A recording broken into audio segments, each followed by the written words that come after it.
બિહાર અને ઉત્તર પ્રદેશમાં આંધી તોફાનનો કહેર, બંને રાજ્યમાં અત્યાર સુધીમાં 50થી વધુના મોત, મૃતકોના પરિવારજનોને 4-4 લાખની સહાયની જાહેરાત.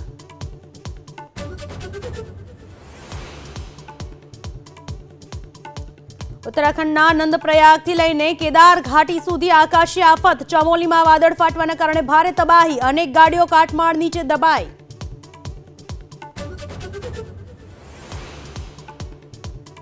આજથી કાળઝાળ ગરમીમાંથી આંશિક રાહત, મહત્તમ તાપમાનમાં 2 થી 4 ડિગ્રી ઘટાડાનું અનુમાન. ગુરુવારે 43.3 ડિગ્રી સાથે અમદાવાદ સૌથી ગરમ શહેર.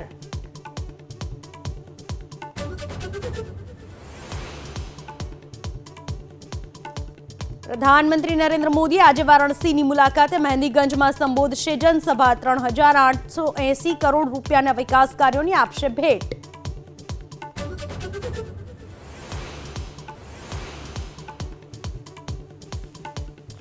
અમેરિકા અને ચીન વચ્ચે ટેરિફ યુદ્ધ, ડોનાલ્ડ ટ્રમ્પે ચીન પર લગાવી 145% ટેરિફ વાળી મિસાઇલ.